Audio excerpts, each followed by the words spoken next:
Assalamualaikum warahmatullahi wabarakatuh.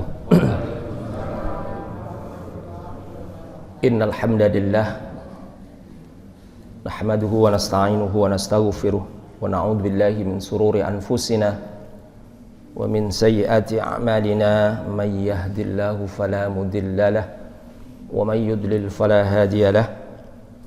Asyhadu an la ilaha illallah wahdahu la syarika lahu wa asyhadu anna Muhammadan abduhu wa rasuluhu la nabiyya ba'dah. Qala Allah ta'ala fil Qur'anil Karim, a'udzu billahi minasy syaithanir rajim. Subhanaka la ilma lana illa ma 'allamtana innaka antal alimul hakim. Wa qala Rasulullah sallallahu alaihi wasallam, may yuridillahu bihi khairan yufaqihu fid din. Fa innal ilma bitta'allum. Wa qala aidan, thalabul ilmi faridatun ala kulli muslimin aw muslimatin aw kama qala Rasulullah sallallahu alaihi wasallam.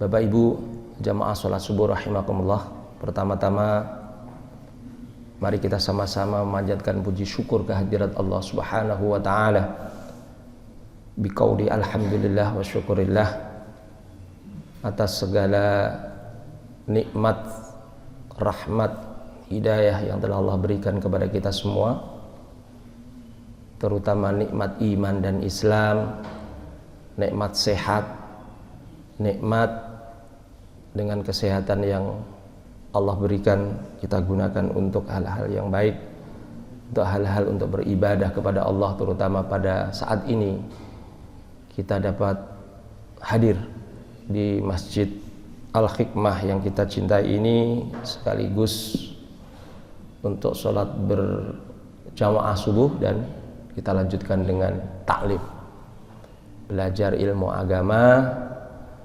Mudah-mudahan semua aktivitas kita, langkah kita diberikan balasan pahala oleh Allah Subhanahu wa taala.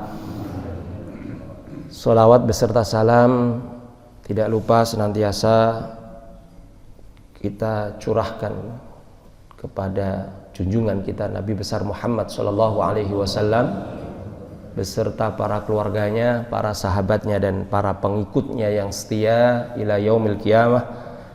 Mudah-mudahan kita juga termasuk di dalamnya. Amin ya rabbal alamin.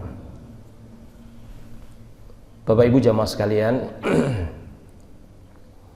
di subuh pagi hari ini sebenarnya saya ingin membacakan kitab tadi, cuman salah comot Bu. Yang saya comot jilid yang keempat, yang isinya terkait dengan muamalah ya. Jadi masalah-masalah yang terkait dengan perdagangan ya. Tapi tidak apa-apa. Kali ini sebelum saya menyampaikan materi, saya ingin bertanya kepada Bapak Ibu jamaah sekalian. Jika satu ketika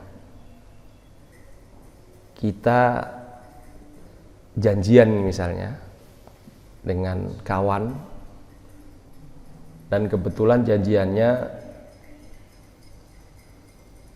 duhur atau habis duhur gitu ya. Nah, biasanya bagi yang orang yang selalu tepat waktu ini, biasanya dia selalu paling tidak ya kita bisa ketemu tidak terlalu lama gitu. Dan janjiannya itu di masjid. Ternyata setelah kita janji ketemu di masjid, apakah tadi habis duhur atau duhur nanti ketemu di masjid, setelah sampai di satu masjid, tanya aja, katakan saja di Masjid Al-Hikmah kita ketemu gitu ya. Kemudian si orang yang kita ajak janjian ini ternyata dia sholat dulu pas duhur itu di dalam perjalanan, kemudian dia mampir di musola atau di masjid. Saya sholat dulu deh. Sholat dia. Habis sholat, kemudian dia berangkat ke Masjid Al-Hikmah misalnya.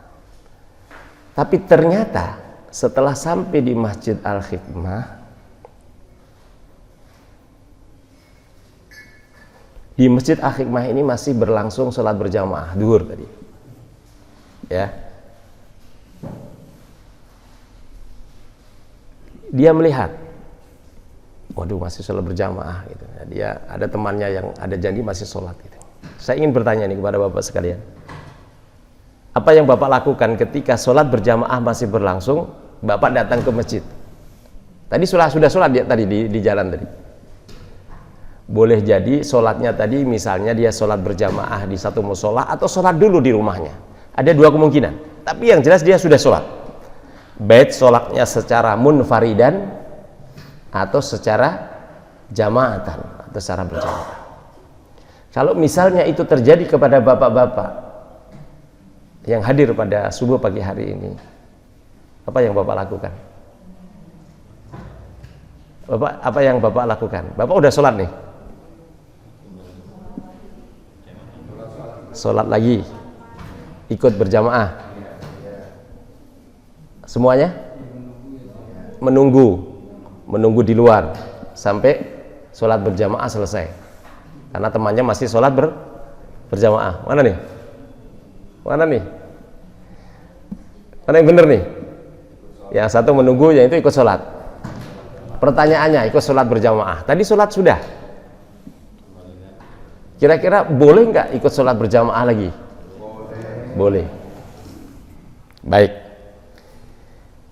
Jadi bagi orang yang sudah mengetahui ilmunya dan ingin dia tambah pahala, dia sholat lagi. Kesempatan. Ya, alhamdulillah masih sholat berjamaah. Meskipun tadi sudah sholat berjamaah mungkin, atau mungkin dia sudah sholat sendiri. Nah itu malah nambah. Satu sendirian 25 atau 27 derajat kalau dia sholat berjamaah. Baik, jawabannya yang benar, harusnya dia ikut sholat berjamaah bersama jamaah di Masjid Al-Hikmah. Kenapa? Sebenarnya kasus yang saya tanyakan ini sebenarnya sudah pernah terjadi kepada di zaman Rasulullah. Ya, sudah pernah terjadi di zaman Rasulullah Shallallahu Alaihi Wasallam. Satu ketika ada seorang laki-laki hadir di masjid Rasulullah. Di saat itu Rasulullah sedang menyelesaikan atau sedang sholat berjamaah kepada para sahabat. Rasulullah ini kan manusia sempurna yang diberikan kelebihan dari Allah Subhanahu wa Ta'ala. Bahkan ada satu riwayat, apa yang di depan Rasulullah dan yang di belakang itu sama. Ya, Rasulullah tahu gitu. Sampai-sampai satu ketika masih ingat satu riwayat bahwa ketika Rasulullah sudah mau mengangkat tangan takbir, tapi ternyata masih ada jamaah yang belum rapat. Kemudian Rasulullah mengingatkan lagi. Jadi intinya ada seorang di zaman Rasulullah, seorang laki-laki disebutkan. Setelah Rasulullah selesai, Rasulullah kemudian menghampiri si laki-laki tadi. Kemudian bertanya, terjadilah dialog. Ya. Ditanyakan diantaranya, apakah Anda Muslim? Muslim. Ya. Kenapa kamu tidak ikut sholat beribadah bersamaku? Apa jawabannya? Sama dengan jawaban tadi. Saya sudah sholat berjamaah ya Rasul, di satu tempat. Jawabannya seperti itu. Nah, kemudian dengan jawaban itu, maka Rasulullah memberitahukan, menjelaskan ya kepada seseorang tadi, seorang laki-laki, ya, seharusnya kalian atau Anda ikut berjamaah kepada kami. Ya. Karena apa?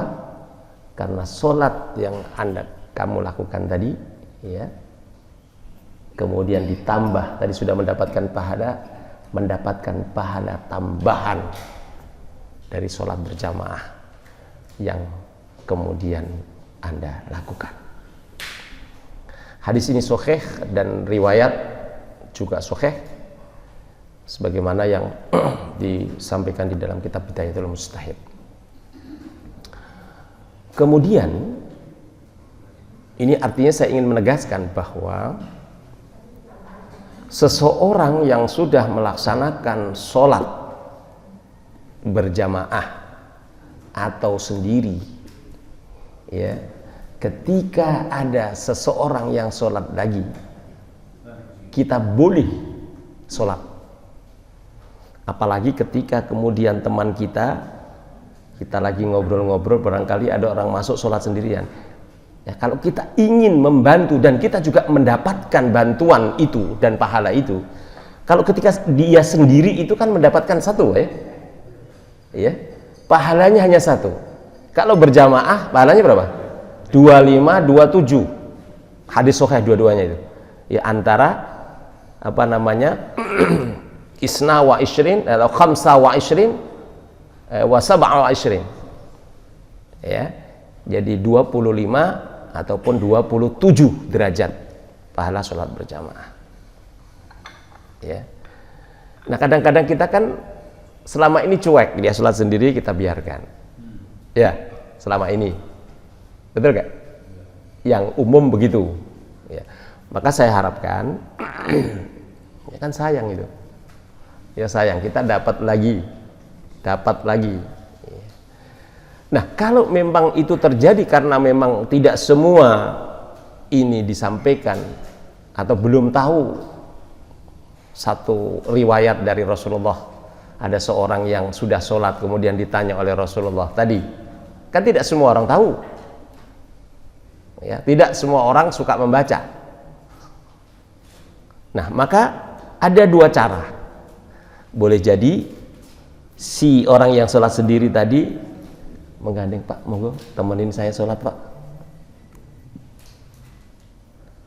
Kalau hari ini, subuh pagi hari ini sudah saya sampaikan, kira-kira Bapak mau berdiri ikut sholat atau menolak?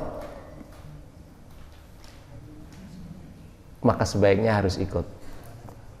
Kalau jawaban masih, Pak, saya tadi sudah sholat, sudah berjamaah, berarti nggak mau pahala tambahan, gitu aja. Saya nggak mau tuh menyalahkan, tuh nggak mau. Ya sah-sah saja, dia memang sudah sholat kan. Tapi kalau dihubungkan dengan satu peristiwa riwayat yang pernah terjadi di zaman Rasulullah, kira-kira yang paling bagus mana? Ikut sholat lagi. Jadi ilmu seperti itu, Pak.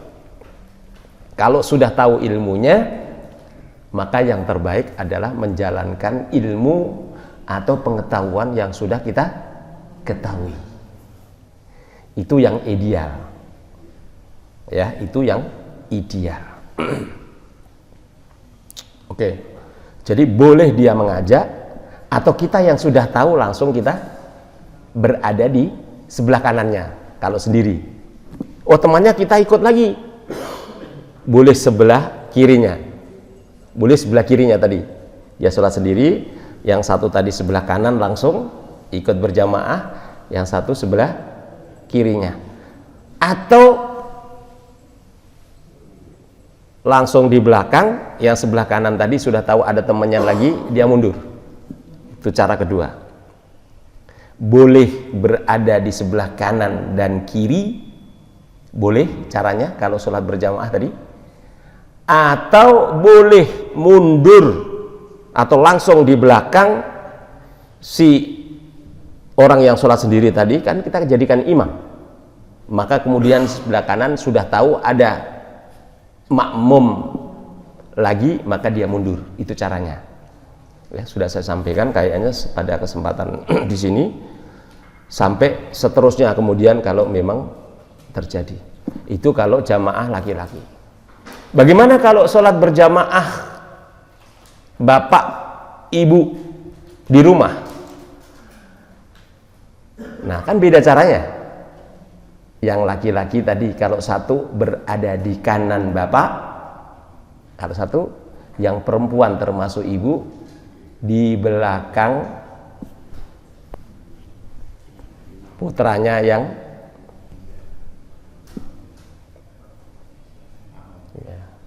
atau di belakang imam.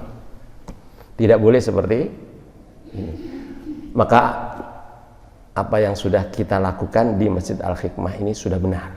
Jadi ibu-ibu berada di belakang karena memang ada tempat kosong di belakang. Kan ada masjid juga sebelah kanan kadang-kadang. Nah, kalau situasinya seperti itu, tapi yang afdol di belakang para makmum bapak-bapak, itu tempatnya ibu-ibu. Kalau sholat berjamaah, itu yang dicontohkan oleh Rasulullah Shallallahu Alaihi Wasallam. Baik, ya, ya, kalau di kantor, ya, di kantor kan ruangan untuk sholat kan kecil, ya, tempat sebel-sebel kan, ya. Kemudian kalau kita jamaah sama teman yang perempuan, Ya. atau jenis rekan yang perempuan, gimana Pak? Apakah boleh itu? Berjamaah dengan Teman kerja yang perempuan, ya, kan nggak ada batasnya, ya, nggak ada nikopnya itu. ya. Boleh nggak? Posisinya yang imamnya kan tetap laki-laki, Tapi ruangannya kan kecil gitu. kecil, ya, boleh, Satu ruangan saja. boleh. Jadi intinya tadi kalau sudah tahu seperti ini, sebaiknya perempuan itu posisi memang berada di belakang. Ya. Tapi tidak mutlak, karena memang hukum itu kan al-hukmu yadurru ma'al illah wujudan au adaman. Jadi hukum itu Bapak Ibu ada kaidah bahwa bisa berubah karena adanya satu keadaan, satu ilat. Ya. Adanya itu maka hukum berubah. Di Al-Quran kan juga seperti itu, makanya kaidah itu muncul. Ya, bangke, ya, meskipun mungkin belum busuk, kijang, masih seger, di tengah hutan, nggak ada makanan apa-apa, tiba-tiba lari, nabrak pohon, meninggal, mati ya. Itu kan bangke itu, karena matinya tanpa disembelih.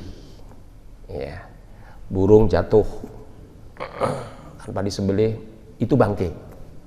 Meskipun masih seger, sayang nih.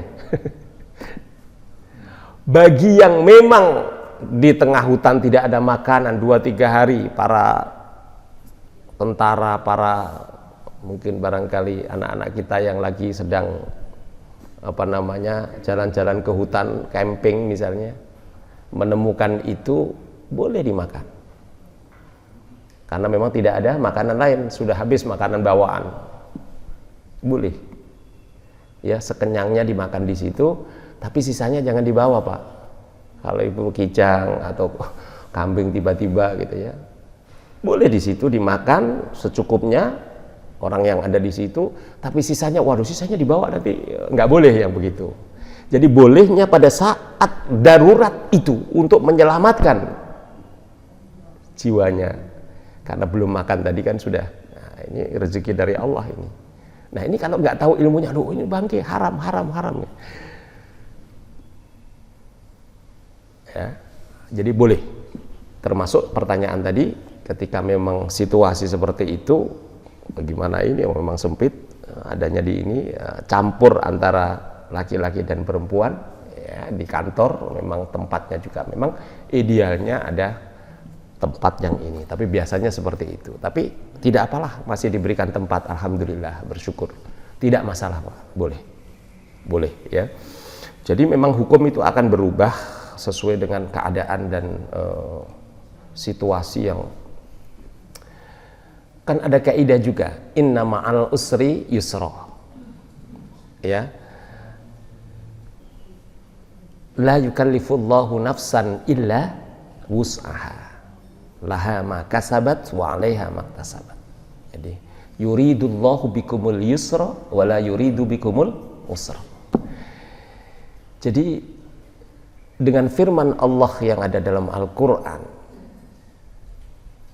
yang sudah menjelaskan seperti itu, ya kita tidak boleh, wah mesti harus begitu, tidak. Ya.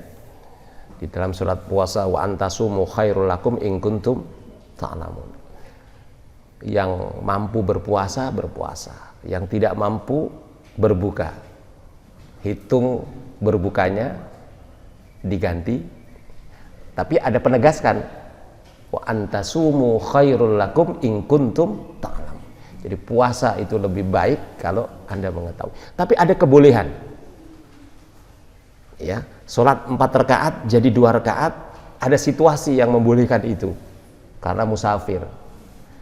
Sholat berdiri lebih baik, tapi tidak mampu berdiri, duduk tidak mampu berbaring, kan urutannya begitu Pak ya, urutannya berdiri, duduk, berbaring, telentang, udah nggak mampu isyarat, nggak mampu lagi selesai. Jadi agama itu tidak seperti yang kita mau. Jadi agama itu bukan berdasarkan hawa nafsu. Wah kan saya masih mampu. Wah sholat dia mau-maunya. Terus sholat apa? Ya. Ada satu riwayat, ingat. Hadis sahih. Satu ketika ada seseorang yang ke satu tempat. Tempat itu sangat indah. Kita kan kadang jalan-jalan Pak ya, ke satu tempat, menemukan satu tempat yang airnya jernih. Kalau ke kampung-kampung masih Pak ya, pohon masih rindang gitu. Wah di situ ada gazebo-nya, ada gazebo, tahu nggak gazebo ya? Indah pokoknya tempat itu, kayak mungkin di villa atau di apa gitu, ya seakan begitu, tapi masih alami sekali gitu. Di situ kok ada tempat istirahat yang enak gitu. Ini sahabat.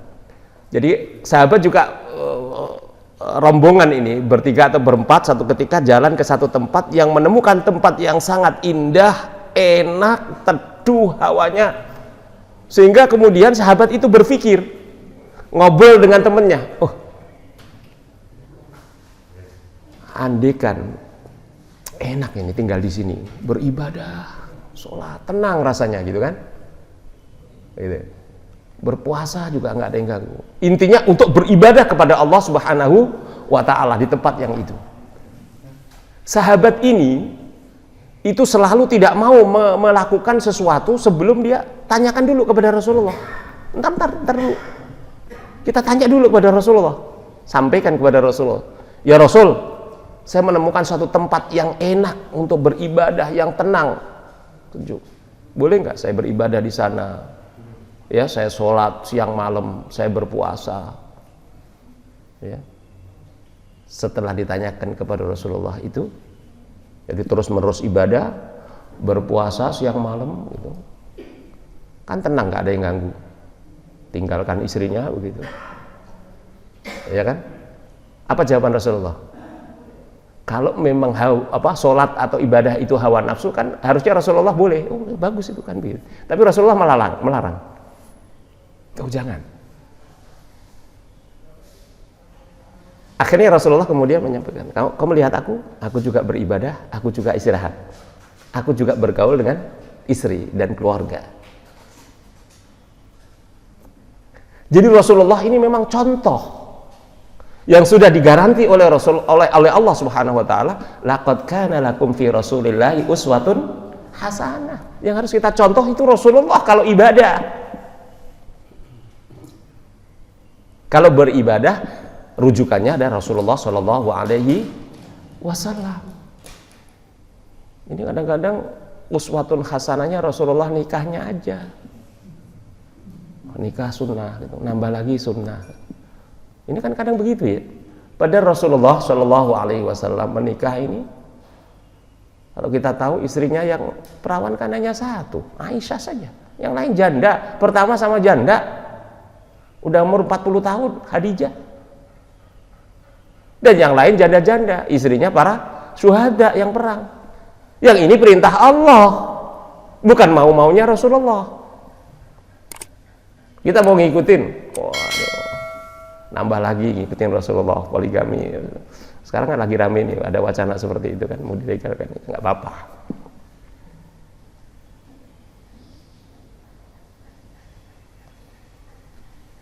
Jadi sekali lagi, beribadah bukan karena maunya kita, hawa nafsu kita, tetapi harus ada contoh dari Rasulullah Shallallahu Alaihi Wasallam. Tetapi ini juga nggak boleh mutlak. Kalau nggak ada contohnya dari Rasulullah, nggak perlu dilakukan. Nah ini kalau udah seperti itu juga bahaya juga, ya kan? Kalau nggak ada contohnya bid'ah, sesat. Dalilnya memang iya, tapi pahamnya bukan begitu. Jadi dalilnya benar, pemahamannya yang keliru. Harus dikompromikan. Kalau itu memang sesat, bertentangan dengan syariat, benar, tidak boleh. Tapi itu suatu kebaikan yang memang dulu belum pernah terjadi pada zaman Rasulullah, ya tidak ada hubungannya dengan kesesatan, karena itu kebaikan. Bukan, oh iya, walaupun kebaikan tapi nggak ada contoh, ya bisa saya lagi seperti itu. Tapi Rasulullah sudah menegarkan dalam satu hadis, barang siapa yang berbuat kebaikan kemudian dia lakukan dan kemudian diikuti, dia akan mendapatkan pahala, dan pahala dari orang yang mengikuti kebaikan itu. Harus dikompromikan hadis itu, kemudian dipahami bahwa hanya contoh-contoh yang tidak baik, pekerjaan-pekerjaan yang tidak bermanfaat, itulah yang tidak boleh dilakukan. Tetapi perbuatan-perbuatan yang mendukung kebaikan, menambah kemanfaatan, kan ada prinsip-prinsip umum yang dilakukan oleh Rasulullah SAW. Bahkan boleh jadi sesuatu itu belum pernah dilakukan oleh Rasulullah. Rasulullah kadang ucapannya, tapi belum tentu perilakunya. Di dalam kitab Bidayatul Mujtahid kan sering saya sampaikan, kadang Rasulullah itu mengucapkan tetapi beliau belum melakukan. Tapi terkadang Rasulullah melakukan tapi tidak mengatakan. Makanya itu ada namanya hadis atau sunnah, itu qauliyah, fi'liyah, takririyah.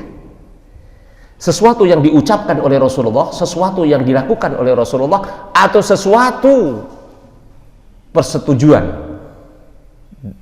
diamnya Rasulullah terhadap perilaku sahabat atau amalan sahabat, itu menjadi hadis juga, tapi takrir. Diamnya Rasulullah berarti persetujuan Rasulullah Shallallahu Alaihi Wasallam, karena itu muncul dari sahabat. Masih ingat satu ketika Rasulullah Shallallahu Alaihi Wasallam mengutus beberapa orang ke Bani Quraidah. Pesannya itu ya mungkin bagi kita sudah sangat jelas begitu. Ya, pesannya begini.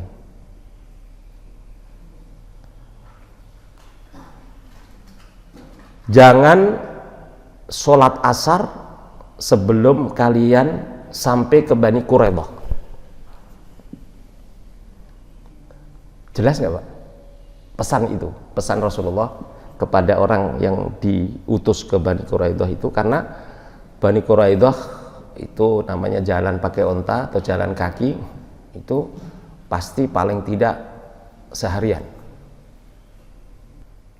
Bahkan Rasulullah memprediksi paling tidak sebelum asar atau asar sudah sampai di Bani Quraidah. Tapi kan namanya perjalanan. Prediksi apalagi seperti sekarang dengan kemacetan belum tentu sampai. Pesan itu kira-kira pesan yang sangat jelas atau masih mengandung pengertian lain Pak? Jelas Pak ya? Artinya dipahami kita tidak boleh sholat kecuali kalau nanti sudah sampai di Bani Quraidah. Pesan yang begitu jelas yang didengar oleh orang-orang tadi yang berangkat ke Bani Quraidah itu, ternyata setelah sampai di jalan atau dalam perjalanan itu jadi dua pengertian Pak. Dua pengertian yang dipahami. Yang satu kelompok di tengah jalan dia asar sudah masuk, ya, dia sholat. Dia sholat. Yang satu kelompok dia tetap tidak sholat nanti kecuali sampai Bani Quraidah.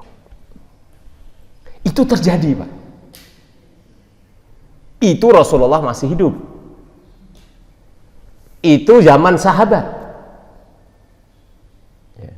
Bagaimana dengan kita? Artinya saya ingin mengatakan dalam kesempatan ini bahwa kalau kemudian para ulama yang sudah statusnya sudah tabi'in, ya udah jauh, kan kemudian dari Rasulullah itu kan urusan Rasulullah, sahabat yang mengikuti sahabat, meninggal semua sahabat tuh kan pengikut yang kita namanya tabi'in ya. Nah tabi'in masih hidup, mati semua tabi'in, zaman tabi'in yaitu orang yang mengikuti para sahabat kan tabi'in ya. Udah meninggal semua, tinggal para ustadz, para ulama. Rasulullah masih hidup saja, sahabat saja yang mendapatkan pesan dari Rasulullah seperti itu yang begitu jelas ternyata dipahami berbeda. Bagaimana dengan kita, para ulama? Hadis terbatas, Rasulullah sudah meninggal. Al-Quran selesai sudah, ya, 30 juz, 114 ayat, 114 surat, 6.600 lebih. Ya. Ini orang dibikin gampang aja, 6.666 gitu, 6-nya sama gitu. Nah, itu sih nomor bagus itu, bukan. Tidak ada 6.600 Pak ya, antara 6.600 lebih sekian ayat gitu. Ini nanti dibikin gampangnya 6.666. Tidak sampai seperti itu. Hanya 6.300 atau 400 sekian gitu. Dan yang terkait dengan hukum itu hanya 500 ayatan. 500 ayat, tidak kurang lebih itu. Jadi sangat sedikit. Sehingga kemudian wajar kalau kemudian para ulama kemudian beristihad namanya. Ya. Sebagaimana yang sudah dicontohkan oleh Rasulullah tadi. Maka peristiwa itu kemudian ditanyakan oleh Rasulullah, ya Rasul, ya kami semua pesan yang Rasulullah sampaikan, tapi ternyata saya di lapangan berbeda. Diskusi dengan Rasulullah. Setelah disampaikan, apa tadi? Kamu yang sholat tadi mendapatkan pahala 2. Yang tidak sholat tadi 1. Kenapa? Jadi ternyata jamaah sekalian, dari pesan yang sangat singkat itu ternyata ada dipahami oleh para sahabat. Walaupun waktu itu istilah itu belum muncul. Yang dimaksud di situ yang kita sebut sekarang itu dengan istilah maqasidut tasyri'. Maksud tujuan Rasulullah ngomong seperti itu apa maksudnya? Itu yang dipahami. Jadi di hikmah di balik itu maksudnya Rasulullah apa? Itu sampai sejeli itu para sahabat memahami itu. Ya para ulama juga seperti itu. Jadi kelompok yang tetap sholat tadi, dia memahami perintah Rasulullah yang begitu jelas tadi. Maksud Rasulullah itu supaya kita di dalam menuju dalam perjalanan ke Bani Quraidah, mempercepat perjalanan kita maksudnya. Supaya kita cepat sampai Bani Quraidah. Sehingga waktu sholat asar itu masih cukup. Masih bisa kita lakukan. Tapi ini kan belum nyampe, waktu sudah mau habis. Jadi di situ maksud tujuan Rasulullah itu memerintahkan jangan sholat asar kecuali sampai Bani Quraidah. Itu artinya kita supaya cepat ini jalan. Itu ternyata yang dipahami. Padahal kan tidak muncul itu Pak ya. Yang sekarang itu sebenarnya maksud syariat itu apa? Maksud tujuan dari Rasulullah menyampaikan itu apa? Sampai segitunya itu dipahami. Tapi yang satu ini tidak sampai kepada situ. Pokoknya perintahnya apa adanya. Maka muncul ulama atau imam madhab itu ada yang memahami secara tekstual tadi yang kita kenal dengan imam madhab Az-Zahiri yang tekstual tadi. Pokoknya ini nggak ada ayatnya, nggak ada hadisnya, nggak jalankan. Yang ini pakai maqasidut tasyri'. Tujuan syariat itu apa? Karena boleh jadi dua-duanya ini akan berbahaya kalau hanya tekstual saja. Di balik makna itu ada makna, ada pengertian. Jadi kadang-kadang Rasulullah ini diberikan satu kecerdasan yang atau keistimewaan melebihi manusia-manusia biasa. Rasulullah sering menyampaikan dengan sabdanya itu singkat padat. Ditanya panjang, jawabannya la taghdab, jangan marah. Singkat padat sampai 3 kali la taghdab, ya, singkat kan? Tapi bagaimana kalau kita jelaskan kemarahan itu? Kenapa kita tidak marah? Tapi dengan kemarahan itu, masya Allah, dapat terjadi berbagai macam kejahatan akibat marah, betul nggak? Nah, sekarang ini kan lagi apa namanya, viral. Akibat marah karena cerita terbunuhlah jiwa seseorang, kan gitu ya? Apalagi kemudian direkayasa macam-macam, kan gitu. Sekarang kan lagi, masya Allah, berita isinya kan Sambo semua ini. Karena apa itu? Karena tadi la taghdab tadi, imbasnya luar biasa dari kemarahan itu. Singkat larangan Rasulullah ini, la taghdab, jangan marah. Ternyata dari kemarahan itu berakibat berbagai macam perbuatan yang sangat fatal, ya, sampai kepada menghilangkan nyawa seseorang.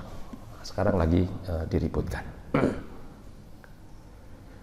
Jadi itu sebenarnya di dalam kaidah-kaidah hukum Islam, sehingga muncul para ulama mujtahid, ya, dengan perbedaan latar belakang, ilmu, pengalaman, ya. Imam Syafi'i, Imam Maliki, Imam Hanafi, Imam Ahmad bin Hambal, itu kan ulama-ulama yang sejak kecil saja, umur 8-9 tahun sudah hafal Al-Quran. Imam Malik dengan Al-Muwatta'nya. Imam Syafi'i mau berguru dengan Imam Malik itu ditanya, udah hafal kitabnya Imam Malik? Imam Syafi'i mau berguru kepada Imam Malik, ya. Jadi ulama-ulama, imam-imam madhab yang kita ikuti dan diikuti oleh mayoritas negara umat Islam di seluruh dunia ini bukan orang sembarangan. Mereka berijtihad ini sudah memenuhi syarat-syarat orang yang berijtihad, memahami Al-Quran dengan berbagai macam hafalan sunnahnya, ya. Al-Qurannya sudah jelas dia faham, kemudian ilmu atau ulumul hadis, ulumul Quran mereka sudah faham semua, sehingga masalah-masalah yang muncul itu yang belum pernah terjadi di zaman Rasulullah SAW itu kemudian difikirkan, direnungkan, dicari dalilnya, dicari sebab-sebabnya. Ada enggak terjadi di zaman Rasulullah, para sahabat? Ada enggak ijma ulama? Ketika itu tidak semua ditemukan, maka berijtihad mereka. Ya, karena memang Al-Quran memberikan itu. Ati Allah wa ati'ur Rasul, ya, kita disuruh mengikuti Allah dan Rasulnya, Al-Quran, As-Sunnah, ulil amri minkum, fa in tanaza'tum, jika, ya, di antara kalian tidak menemukan atau berselisih, kembalikan semua dengan Al-Quran. Itu yang itu kemudian di dalam hukum itu, kemudian kaidah hukum itu ada 10, yang 4 Al-Quran, As-Sunnah, Ijma, Qiyas disepakati oleh 4 imam madhab dan ulama-ulama yang lain. Sedangkan yang 6 seperti ada istihsan, istislah, asmas, al-maslahah, ya, syar'un man qablana, syariat-syariat orang sebelum Islam. Itu bisa dijadikan rujukan juga. Tetapi itu tidak disepakati. Ya, yang baik menurut pendapat tapi sudah tidak ditemukan lagi Al-Qur'an, sunnah, qiyas juga tidak ditemukan gitu kan. Kemudian muncul kaidah-kaidah hukum atau rujukan sebagai hukum syariat Islam itu, maka itulah kemudian jadi khasanah keilmuan di dalam hukum Islam, karena memang untuk menghilangkan tadi dalil-dalil umum tadi, menghilangkan kesulitan di dalam beribadah kepada Allah Subhanahu wa taala. Tujuannya seperti itu, ya. Ya. Kalau masalah hukum sunnah dan wajibnya terkait dengan sholat wajib yang sudah kita lakukan, Ya. dan kemudian lagi ada sholat wajib yang harus kita ikuti. Ya. Itu apakah dua-duanya bernilai wajib atau sunnah, yang mana yang harus kita utamakan? Ya. Ya. Pertanyaannya mungkin apakah satu wajib atau masuk ke satu sunnah? Ya. Ya. Jadi intinya berdasarkan tadi ini adalah tambahan pahala. Yang sholat yang mungkin wajib kita sudah laksanakan tadi jadi sunnah, ini jadi wajib lagi, ya, sebagai tambahan tadi. Nah, cuman memang ada ikhtilaf di para ulama, di kitab Bidayahul Mujtahid itu dijelaskan ada yang dibolehkan mengikuti, ada yang tidak semua waktu. Ada kecuali-kecuali, tapi ikhtilaf nih. Tapi yang prinsip yang umum tadi boleh kapan saja. Tapi ada ikhtilaf bahwa yang tidak boleh itu ketika habis atau sholat asar, karena habis sholat asar tadi tidak boleh sholat lagi. Atau ketika sholat subuh, karena habis sholat subuh tidak ada sholat lagi. Itu jadi ikhtilaf. Tapi prinsipnya, umumnya, berdasarkan hadis umum tadi kan tidak dijelaskan waktunya. Hadis ada seseorang yang datang, tapi di situ hadis itu tidak menentukan datangnya itu waktu apa. Kalau dalil umum tadi kan ada satu riwayat, ada seorang datang ke masjid, Rasulullah masih berjamaah. Kemudian Rasulullah segera menghampiri itu bertanya, kenapa kamu tidak sholat? Saya sudah sholat ya Rasul. Sebaiknya Anda ikut sholat ketika ada sholat. Kan umum dalilnya itu. Dalil yang prinsip saya katakan bahwa yang prinsip kapanpun sampean boleh ikut sholat lagi, baik sampean dijadikan sebagai imam atau sampean dijadikan sebagai makmum, gak ada masalah di situ, ikut. Tapi ada ikhtilaf di para ulama, waktu-waktunya dilihat. Nah, ini kan kehati-hatian tadi ya, karena memang ada dalil-dalil yang lain. Sehabis sholat asar, sehabis sholat subuh tidak ada sholat lagi. Kalau itu sholatnya sholat mutlak. Tapi kalau sholat ada sebab ya, ada sebab. Orang meninggal, sholat subuh, mau disolatin lagi, boleh nggak? Boleh, karena ada sebab. Sebab ada orang meninggal, namanya sholat jenazah. Ada lagi ibadah asar, dia qadha. Ada sebab di situ. Misalnya dia qadha sholat sunat qobliyah tadi, belum sholat qobliyah karena dia sudah mendapatkan, kemudian dia qadha setelah ba'diyah tadi, boleh juga. Ada sebab qadha tadi. Tapi mutlak ba'diyah asar, ba'diyah subuh tidak ada. Paham ya? Kan ada larangan-larangan waktu yang tidak boleh. Nah, ini pentingnya kan? Ada larangan-larangan waktu sholat yang tidak boleh di situ sholat. Yaitu pertama, ketika matahari sedang muncul sampai dia sempurna. Nah, bagaimana dengan sholat asyraq yang kita lakukan di syuruk nih? Nah, itu kan kadang-kadang ya, karena ada sebab tadi.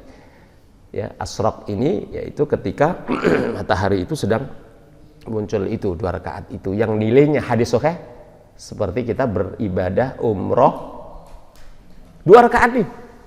Yang surat syuruk ini nilainya seperti Umroh yang harus kita keluarkan sekarang susah.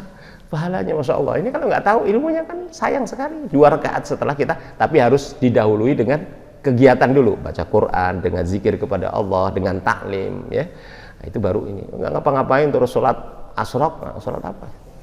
Nah, ini harus didahului dengan kegiatan-kegiatan ibadah yang lain. Setelah subuh tadi, berzikir, membaca Al-Quran. Ya. Berzikir, baca Al-Quran juga ya sama saja. Berzikir itu ya dengan bertaklim seperti sekarang ini, kemudian setelah taklim kita sholat 2 rakaat, itu tidak masalah. Nah, itu ada sebab-sebab seperti itu yang asalnya tidak boleh pada saat itu menjadi boleh. Nah, itu lagi-lagi ada sesuatu yang membolehkan itu yang secara mutlak tidak boleh. Bangkai tidak boleh dimakan oleh orang umum, hanya orang-orang yang dalam keadaan posisi darurat. Ya. Hatta mencuri, Umar tidak memotong tangan si pencuri karena pada saat itu paceklik, meskipun diadukan kepada Umar, tuannya menyampaikan atau majikannya, karyawan saya mencuri, ternyata setelah dicek, kenapa kamu mencuri? Karena selama ini saya nggak dikasih gaji, nggak dikasih makan, sehingga diambil. Umar tidak menerapkan hukum potong pada saat itu. Bahkan Umar dengan tegas, kalau sampai karyawanmu nanti mencuri lagi, kamu yang saya potong. Apakah Umar salah? Tidak. Jadi hukum itu tadi, al-hukmu yadurru ma'al illah, adaman wujudan aw adaman. Jadi kenapa hukum potong itu dilakukan? Pada Al-Quran jelas mencuri harus dihukum potong. Tapi pencuri yang seperti apa yang harus dipotong? Nah, itu yang harus dipahami. Jadi kadang-kadang kan Islam kejam, dibunuh, pencuri harus dikejam. Tapi justru di balik ketegasan Islam itu, justru di situ ada yang terlindungi. Ada yang terlindungi, harta orang muslim terlindungi, harta yang terlindungi, nyawa juga terlindungi. Kan sering kita ini hanya melihat dari hukuman-hukuman itu, padahal sesungguhnya hukuman itu tidak diterapkan serta-merta. Begitu mencuri potong, curi potong, kan seakan-akan begitu kan, padahal tidak begitu. Kalau kita mau membaca hasanah dan peristiwa pencurian, apakah pernah di zaman Rasulullah orang yang mencuri? Walaupun Rasulullah sendiri menegaskan, andaikan Fatimah putriku mencuri akan saya potong. Itu kan sebuah keadilan, ketegasan bahwa Rasulullah atau hukum itu berlaku kepada siapa saja. Sekarang ini kan tebang pilih. Kalau istri jenderal nggak usah ditahan, tapi kalau rakyat jelata mesti ditahan kan. Ya nggak usah heran, kita nggak usah ini, ya memang begitu biasa. Karena Rasulullah sendiri sudah pernah menyampaikan, dan sabda Rasulullah itu pasti karena wahyu. Wa ma yantiqu 'anil hawa in huwa illa wahyu yuha. Al-Quran tegas, semua ucapan Rasulullah yang disampaikan bukan berdasarkan hawa nafsunya, semua atas dasar wahyu Al-Quran. Kalau Rasulullah pernah mengatakan, kerusakan di antara kalian semua yang dikhawatirkan adalah ketika hukum itu berlaku hanya bagi rakyat jelata dan tidak berlaku kepada para pejabat. Rasulullah sudah sampaikan itu 1400 tahun yang lalu, dan ini terjadi dan sudah sering terjadi, dan sekarang ini lagi besar, kebongkar semuanya. Kalau Bapak Ibu mungkin hanya dengar, kalau saya kan memang sering ketemu dengan mereka. Nah, kasus saya laporkan, ya kasus lapor melapor, dapat laporan, tapi tidak lanjut enggak tahu. Makanya kemudian ketemu tagar percuma lapor polisi. Kan sudah sebenarnya warning itu ya Pak, warning itu, karena memang seperti itu Pak. Ya mohon maaf, saya di mana-mana juga ngomong. Yakni saya lawyer, praktisi, bergelut dengan itu, diajak begituan. Kan saya masih waras? Enggak lah. Saya masih waras? Enggak. Ya. Nah kalau sudah pengacara, polisi, jaksa, hakim, 4 serangkai ini kalau udah main, mafia sudah. Bagaimana negeri ini? Hancur lah. Mafia tanah, mafia hukum, mafia yang sekarang terbongkar semua. Ya, saya ngomong apa adanya, nggak takut. Sekarang ini nggak takut-takut, apalagi pengacara apa ini. Saya nggak perlu takut kebenaran tuh Pak. Sekarang mau lapor kemana? Kan gitu kan jadinya. Sekarang ini lagi rame. Ya begitulah. Jadi ini jamaah sekalian yang saya sampaikan, situasi, kondisi saat ini memang sangat prihatin. Ya, ini dah hari akhir. Jadi apa yang sudah disabdakan oleh Rasulullah 1400 yang lalu terjadilah. Jadi kalau itu kenapa terjadi? Ya memang seperti itu. Kalau nggak terjadi, bohong Rasulullah kan begitu ya. Jadi semua terjadi. Nah, di antaranya nanti yang paling akhir, inilah satu tanda-tanda sudah dekatnya kehancuran dunia, yaitu kiamat itu. Wallahu a'lam bishawab. Saya kira ini jamaah sekalian dan yang saya dapat sampaikan, ya mudah-mudahan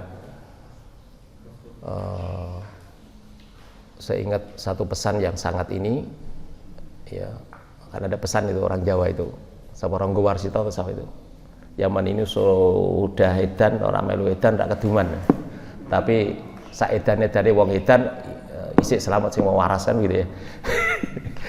Ya kan pada edan semua, ra edan tak keduman kan gitu kan. Ya korupsi berjamaah gitu kan. Kalau enggak ikut kaya kan gitu. Tapi ya tadi yang ikut edan tadi, yang ikut keblinger tadi, sak keblinger masih enak wong sing waras, wong sing sehat. Itu orang Gowarsito kalau nggak salah ya. Pesannya itu kan kebetulan orang Jawa nih yang tahu. Ya ini zaman udah gila, kalau nggak ikut gila nggak kebagian. Makanya ikut berjamaah ya kebagian kan, sayang gitu kan. Tapi yang nggak mau gitu ya masih lebih bagus gitu, nggak ikut ini. Tapi biasanya ya nggak lama Bu, biasanya kita disingkirin gitu kan. Yang jujur-jujur itu akan disingkirin itu, nggak bisa diajak kerja sama kan begitu. Gitu. Wallahu a'lam. Saya kira ini yang dapat saya sampaikan jamaah sekalian. Kalau ada pertanyaan, ada yang perlu ditanyakan? Cukup, ya monggo, silakan. Ini hanya ingin penjelasan. Iya. Biasanya imam ini kan tidak tahu keberadaan si makmum. Nah itu seyogianya atau adabnya apa ditepok, apa supaya si makmum ini keberadaannya diketahui oleh. Iya. Nah itu kalau juga. Sebenarnya tadi saya katakan kalau imam itu ketika dia sholat sendiri, dia bukan imam sebenarnya, atau mungkin dia sudah ketinggalan sholat sendiri, ada orang juga tinggal sholat, tapi posisinya aturannya kan memang langsung sebelah kanan Pak, sebelah kanan tadi, jadi otomatis diketahui kan sebelah kanan, sejajar Pak, sejajar sebelah kanan. Ini imam ya, kita orang sholat sendiri, kalau kita mau ingin ikut sholat walaupun kita udah sholat tadi, kita lagi duduk-duduk, ada orang sendiri saudara kita langsung di kanannya. Jadi nggak perlu harus tepuk-tepuk itu, nggak perlu harus ditepuk gitu. Meskipun itu juga memang apa ya, boleh juga nggak apa-apa ngasih tahu, tapi sebaiknya kalau sudah di sebelah kanan kan sudah tahu itu, otomatis sudah tahu. Jadi posisinya kalau kita sudah tahu sholat sendiri, kemudian kita ingin sholat sama dia, langsung di sebelah kanan Pak, sebelah kanan ya. Jadi bukan di belakang. Ini yang sering salah. Sebelah kanan sejajar. Sebelah kanan sejajar kalau kita sholat hanya satu imam satu makmum. Kalau dua, ada dua tadi, boleh sebelah kanan sebelah kiri, posisi imam di tengah, atau dua mundur. Karena ini kasusnya pernah Rasulullah SAW, hadisnya sahih riwayatnya, satu ketika Rasulullah sholat, kemudian orang datang sebelah kiri, kemudian Rasulullah pindahkan dia ke sebelah kanan, ya. Kemudian datang lagi makmum, ya, di sebelah sebelah kanannya tadi sebelah kiri, ya dibiarkan Rasulullah. Tapi satu ketika di situ dibiarkan hadis yang satu, tapi hadis yang kedua dua-duanya didorong ke belakang. Itu versinya, itu versi hadisnya. Jadi pertama Rasulullah sholat sendiri, kemudian ada makmum sebelah kiri, Rasulullah pindahkan, ya. Kemudian yang satu di sebelah kiri Rasulullah diamkan, hadis yang satu. Yang kedua Rasulullah dorong keduanya. Itu cara yang diajarkan oleh Rasulullah Shallallahu Alaihi Wasallam. Ya, itu caranya. Makanya kita ikuti seperti itu. Bagaimana kalau tidak mengikuti misalkan langsung di belakang? Ya, belum tahu berarti nggak apa-apa. Nggak usah kita omelin. Ya. Nggak usah kita kamu nggak usah begitu gitu ya. Mungkin dia memang belum tahu ilmunya, nggak apa-apa. Nah, kalau sudah tahu seperti itu, ya seperti itu. Makanya kita yang tahu kasih tahu. Ngasih tahu pun ada caranya. Kan gitu ya. Jadi semua diatur itu. Kalau kasih tahu, kamu gitu aja nggak tahu. Jadi bukannya dia malah ngikutin kita, malah marah sama kita karena cara menyampaikan salah. Benar nggak ya? Jadi misalnya ada orang pakai jawil gitu ya. Ya kalau di sebelah kanan pasti nggak usah itu. Kalau sudah tahu seperti ini nggak usah pakai tepuk tangan. Yang tepuk itu pasti mau di belakang. Ya. Yang nepuk itu pasti mau di belakang. Nah sekarang sudah tahu kita sebelah kanan, nggak usah nepuk lagi. Nah tapi yang nepuk-nepuk tadi kita salahin, nggak usah, biarin aja. Nanti kalau udah tahu dia akan nggak berhenti sendiri. Kalau ini kan kita mungkin kemarin kita nepuk, kayak udah tahu nggak usah nepuk lagi, om kita sebelah kanan kok. Berarti sudah diketahui kan gitu. Paham Pak ya? Yang lain cukup? Ya silakan satu lagi. Daripada nanti penasaran karena sebulan sekali ketemu kan? Ya silakan Pak. Ada salah satu yang pingsan atau kejadian yang lain. Nah ini didahulukan sholat itu atau nolong yang pingsan. Ya. Ulama berbeda pendapat. Ya, ikhtilaf. Jadi kalau itu sudah menyangkut nyawa seseorang atau dalam keadaan seperti itu, maka salah satu di antara jamaah tadi harus ada yang peduli, batalkan untuk yang lebih penting tadi. Ada yang lebih penting tadi. Iya, tidak kemudian terus ini. Ya 2-3 orang itu boleh, yang melanjutkan silahkan saja. Jadi sebaiknya memang menolong itu lebih dianjurkan daripada ini. Bahkan sedang sholat kita ada ular, waduh mau ini gimana? Itu bisa kita matikan dulu atau kita amankan dulu supaya tidak berbahaya tadi. Jadi boleh kita menyelamatkan itu tadi kalau kita mengetahui itu lebih utama, lebih afdol karena ini menyangkut jiwa seseorang. Ya. Jadi memang masya Allah ya, artinya agama ini peristiwa-peristiwa itu terjadi, masalah-masalah itu terjadi, bagaimana jalan keluarnya. Makanya dengan Al-Quran tadi, dengan hadis Rasulullah tadi memberikan keleluasaan bahwa ibadah itu tidak seperti yang kita pahami, harus dengan ilmu tadi. Saya kira kalau ada yang pingsan, ada apa, segera selamatkan tadi. Ya, kemudian kita serahkan, baru kita lanjutkan lagi. Saya kira itu Pak jawabannya. Terima kasih. Ya. Pak, sholat jamaah Pak ya. Kemudian terlambat, kemudian jamaah yang terakhir itu masih ada kebagian sholat, misalnya. Tapi posisinya di sini Pak. Ya. Tiang nih Pak. Ya. Padahal tiangnya di kanan. Ya. Ada kebagian Ya. di kanannya itu Pak. Ya. Kita di belakangnya atau di kanan pintunya boleh nggak? Boleh di sebelah kanan tadi atau di belakangnya. Tapi menurut saya di belakang lebih bagus karena ada halangan tadi. Ya. Jadi tidak mesti harus di samping karena memang di samping ini harus kan mepet nih. Mepet itu berdampingan dengan imam kita itu. Jadi kalau posisi seperti itu boleh di belakang. Nah, ya. Tadi situasi ya, situasi. Saya kira situasi ini menjadikan kita ambil apa namanya sikap. Ya. Ada memang hukum ini kan ada. Tadi kan saya katakan. Jadi ada kias Pak. Jadi ada kias tadi misalnya begini. Kias itu juga ada aulawi, wasati. Ya ada yang lebih utama. Kalau orang ketiduran, orang sakit, orang lupa aja wajib qadha, gimana orang yang sengaja? Lebih wajib kan gitu ya. Kalau deketin aja nggak boleh, gimana yang melakukan? Nah, jadi ada seperti itu Pak. Jadi kias aulawi, mengkiaskan sesuatu yang lebih besar itu harus lebih mengqadha sholat itu sendiri. Sengaja dia berdosa. Ulama kemudian ya dia wajib qadha, kena juga dosa karena kesengajaan tadi. Kesengajaan itu. Wallahu a'lam bishawab. Saya kira itu yang dapat saya sampaikan. Jadi situasi kondisi menyebabkan yang ideal tadi. Berdiri nggak bisa duduk. ya kan gitu. Duduk nggak bisa, tiduran, berbaring dulu, berbaring tidak bisa, terlentang nggak bisa, isyarat nggak bisa, sudah disolatin, kan gitu. Jadi tahapan-tahapan hukum itu kan sudah dicontohkan oleh Rasulullah. Bagaimana ini? Nggak mampu memberikan miskin, puasa nggak mampu, akhirnya kan ada kasus juga puasa itu yang batal puasa itu Pak, disuruh Rasulullah untuk ini nggak bisa, termasuk orang yang miskin dia, akhirnya buat dia kan. Jadi hukum itu seperti itu. Rasulullah senyum itu. Ya Rasul, di tempat saya yang miskin cuma saya doang, ya sudah buat kamu kan gitu ya. Saya kira ini yang dapat saya sampaikan, mudah-mudahan bermanfaat bagi kita. Monggo kita akhiri. Mudah-mudahan ilmu yang saya sampaikan dan kita ini dapat kita laksanakan, dan mudah-mudahan ini sebagai satu pahala bagi kita, menambah ibadah-ibadah kita yang karena ibadah yang disertai ilmu dan mengikuti Rasulullah SAW. Sedikit ini yang dapat saya sampaikan. Mohon maaf ada kekurangan. Walafu minkum. Mari kita tutup dengan bacaan kifaratul majlis. Subhanakallah bihamdika asyhadu an la ilaha illa anta nastaghfiruka wa natubu ilaik. Walafu minkum. Wassalamualaikum warahmatullahi wabarakatuh.